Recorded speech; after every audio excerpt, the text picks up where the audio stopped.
The TikTok acknowledged the crossover. They acknowledged it. Look at this. This is so good. With all the BL I covered, I am now finally excited to debut a GL in the Toku to BL pipeline, and it is a big one. Mainly because it features two Sentai series, and these two are actually sequential and back-to-back, being the Ryusoul Nights of Kishiryu Sentai Ryusoulger and the Kiramazing energy of Mashin Sentai Kiramager. The latter I covered in my first Toku to BL video with Juru. The former, however, I actually watched for the first time this year because of the GL. I skipped out on Ryusoulger because of the dinosaur theming, and also because it just didn't appeal to me, and now going back into it, it's alright. It's not that bad. Ryusoulger is a simple series that pretty much follows the Ryusoul Knights fighting the Minosaurs and fulfilling the role of the Masters after their fateful demise.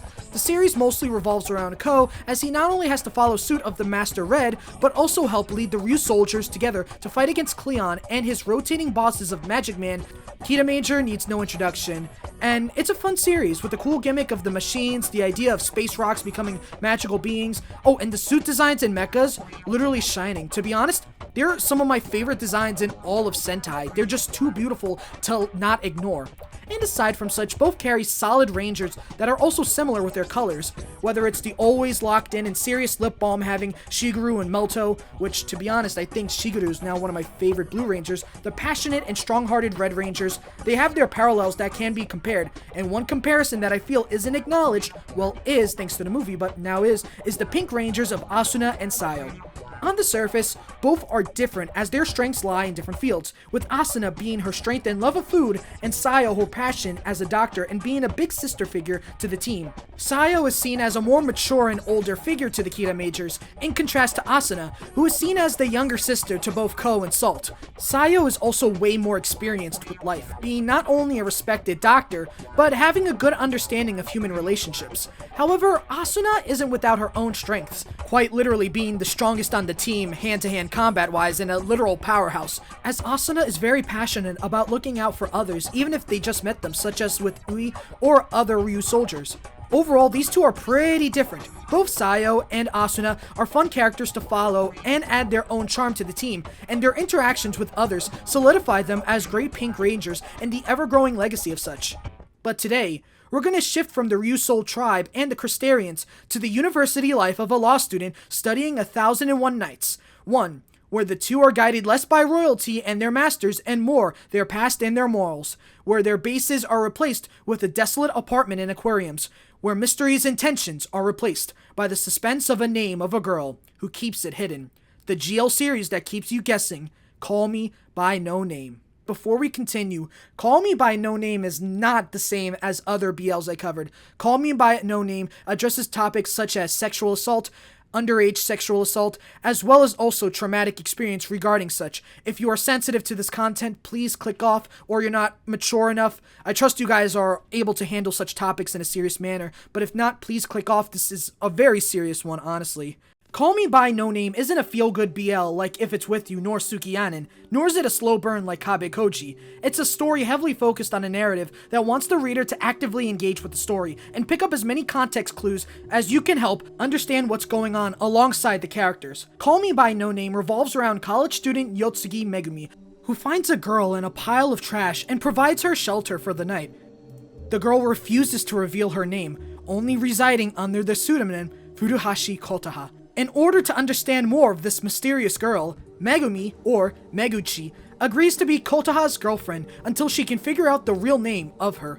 From there, the series leans into typical tropes such as the aquarium date, the pre-ending breakup then resolved, to the eventual getting together permanently, and the hint at marriage. But Call Me By No Name immediately starts by hinting towards the reader that something isn't right, and you'll see it clear as day. The first time we really see a red flag is when we see Kotaha talk to a man. Said man telling Megumi that there's more to her than meets the eye, and she's not necessarily a trustworthy person. Granted, he is not a good person at all, as he did dump Kotaha in a garbage can. Not being a good person, but hinting that Kotaha is more than she comes off as. As the story progresses, their relationship grows deeper, and alongside the girls, we as an audience get a better understanding of who they are and why they act as they do. Take for example when Megumi goes out to the water to rescue a little girl's stuffed animal, with Kotaha protesting against such and then Megumi breaking down.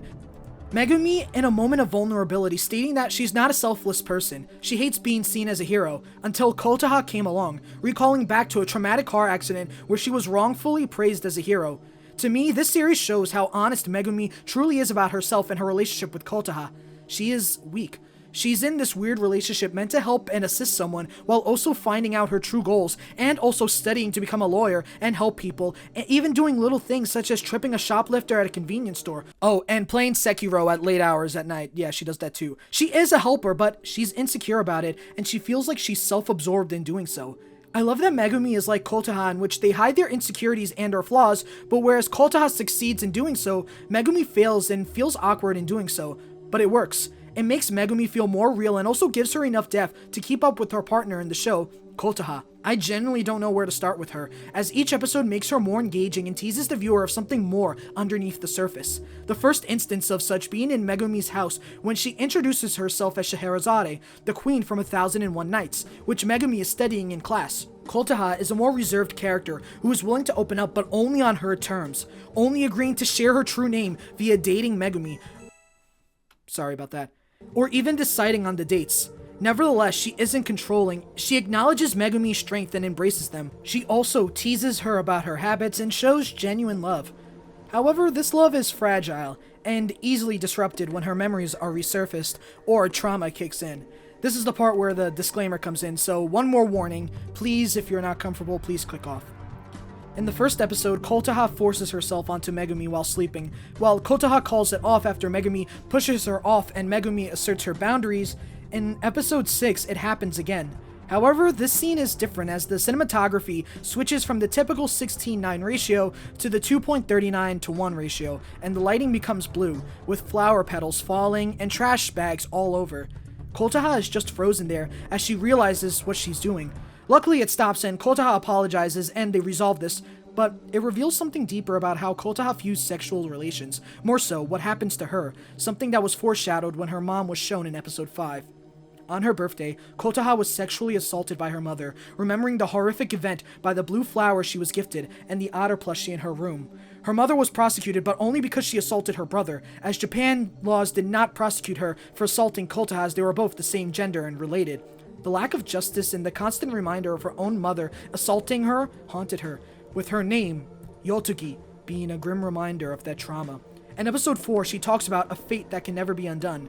When it comes to names, at first she may just be talking about the name game, but during our second rewatch, it's obvious. She's burdened by her mother's name. She's burdened by the pain and injustice she faced. She's forever reminded of the trauma she suffers. Because of this pain, she stays alone, unable to face others. I want to circle back to when she declares herself as Scheherazade, the queen, as the name usually symbolizes prestige or a woman with the gift. I feel like Yotogi, or Kotaha, uses this name as a wish, an identifier that she wants to no longer live this life, and be someone who is privileged. Someone who is a queen, who no longer has to have a stained name. I love the use of symbolism and illusions, and the symbolism doesn't just stop at Scheherazade. Call Me By No Name is one of the most beautifully shot, and plays with the ratio to immerse the viewer into the story. The 2.39:1 ratio serves as a narrative tool to focus on the main characters, but also emphasize the emotions around the characters, specifically Kotaha. For example, in episode 6, when she's realizing she's forcing herself on Megumi, and looks around to see the blue petals of the flowers. When you watch it, it symbolizes the deflowering of a relationship and the pain sexual assault brings. But on a rewatch, it's also symbolizing Kotaha's psyche. Kotaha's only experience with sexual relations was one forced on her. It was something that arranged her identity and forced her to be who she was. The flower petals coming down, symbolizing her deflowering, a decay of a human being, a decay of her psyche as the trauma continues. Speaking of decay, in said room, the furniture is replaced with garbage bags all over. This also calls back to Kotaha being discovered by Megumi in a pile of garbage, and she even goes back there because she believed Megumi would go to her and pick her up from there. The garbage symbolizes Kotaha's true feelings about herself, her self-worth. She feels like garbage from her name and her trauma, not feeling worthy of redemption.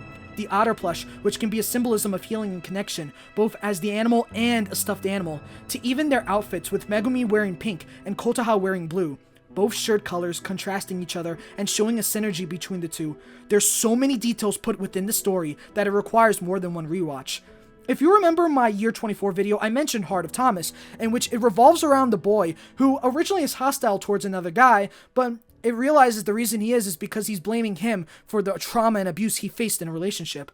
To me, watching this series was like reading it. It was seeing a complex character who at first you hate slowly peel back who they are and reveal a tragic character, not to justify their actions, but to give them an explanation on who they are and why this happens. It shows how the pain of SA affects their character and their relationship, but still showing that even when they're scarred by such, they can still find love and companionship. There's self-value there.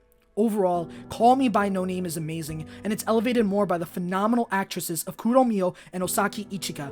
But today, we also look at their previous roles as their team's Pink Ranger of Asuna and Sayo Ohara of the Ryusoulgers and Kiramagers. For Asuna, I just want to say, Ichika's acting range is phenomenal. The way that she can jump from Asuna's bubbly personality to Kotoha's more serious behavior is amazing. Her range is amazing to watch, and both roles show how Ichika is a flexible and strong, literally on Asuna's side, actress. The dichotomy is where we can see Ichika's strong point as an actress, her flexibility. Through Asuna and Kotoha, Ichika is able to show how in control she can be in her character and make them stand out and work well with such. For example, in episode 10 of Ryusoulger, when she gets angry at Waizuru and the Minosaur. Originally, the goal for Asuna was to comfort Mori-kun and tell him that there's good in him, even if he feels guilty for causing his friend's injury that stunted his art. After seeing the mental anguish Waizuru puts him through, she gets mad and declares she'll never forgive him. Despite her more happy-go-lucky and chill demeanor, when Asuna needs to lock in, she will, and always believes that messing with feelings is morally wrong. This is also shown in episode 30 when she fights the Minosaur made from an entitled man who thought he should be married regardless of his flaws. These scenes show how Asuna is serious about playing with other emotions, and that Ichika's strong point as an actress is being empathetic towards other people and or their struggles, but not fully making it her personality. Asuna presents as someone who, despite being the younger part of the Ryusoulgers, is the more caring one. She values people's lives and their struggles and always looks for the best way to solve them, even when it's as something as big as preventing her new friend Ui from jumping off a mountain to stop the Minosaur. Ichika carries this empathetic emotions and values from Asuna to Kotoha, but instead of making it under a food-loving powerhouse, she masks it with trauma and isolation.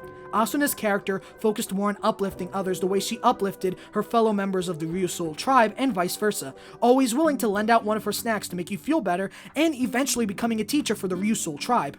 Kotoha, on the other hand, is more isolated. She doesn't act hostile, but to expect a friendship out of her may be asking for too much, especially if you ask it from Yotogi, her true self, as she is ashamed of who she is due to her drama as an abuse victim. Nevertheless, Kotoha is able to show her true feelings and illustrate empathy over certain situations when called for, such as Megumi's breakdown in the water, showing that Ichika's strong point as an actress is being able to call upon empathy when needed, but never overbearing, never sidelining her main personality, which is Asuna's cheery and love for food and strength, or Kotoha's desire to keep to herself and escape a tragedy that scarred her. As for Sayo's side, Sayo is drastically different as a character, not only between her and Asuna, but also between her and Megumi. Sayo, throughout Kiramager, is the older sister of their group, looking out for everyone and also bringing level-headed when needed. I think this is most obvious with Senna, as after Senna's personality split and her worst-case scenario version refuses to come back, it was Sayo that comforts Senna and reminds her that it's okay to feel tense and have a worst outcome idea, that it's okay to be cautious and have it a part of your psyche. She praises Senna for knowing risks and praises her for incorporating that into her plans. This shows that Kudo Mio can play strong leader roles and capture a role model figure in the way she plays her character. Kudo Mio can command respect by her simple actions that not only come off as kind, but also passive. For example, playfully flirting with the super stalker after she falls for her, but also disarming her so she doesn't have to worry about being stalked like Shigeru was. Not to mention, Mio Kudo also captures the importance of protecting people with establishing Sayo's way of life or death. In episode 6, when we learn about her background as she becomes a 5-year-old again, Mio Kudo is not only awesome at playing a literal child, but also sticking to the resolve of life or death, capturing Sayo's character as a caring woman who always assists others even in the most difficult circumstances. Mio Kudo took this and applied this to Megumi. However, instead of adding the wisdom of someone who knows the seriousness of life and death, it's someone who's still new to this world and insecure. Nevertheless, Megumi persists and shows resolve to care for others and wants the best, even if she had to play pretend into a relationship with a woman she just met. Despite her insecurities, Megumi is willing to step up and help anybody she can. Mio Kudo is able to show the idea of life or death through both Sayo and Megumi. to finalize, we can also look at the crossover movie to see how they interact. Their big talking point was learning one thing from each other, and just like the cultural exchange we see in the movie, we see that in Call Me By No Name. Megumi learns to be more confident in her skills and her ability to save someone, and Kotaha learns to overcome her trauma and move forward even with the pain of the past. What this shows is that these actresses have amazing chemistry, and watching both Ryusoulger and Kiramager and Call Me By No Name was amazing, and it was in part thanks to the GL talents of Mio Kudo and Osaki Ichika.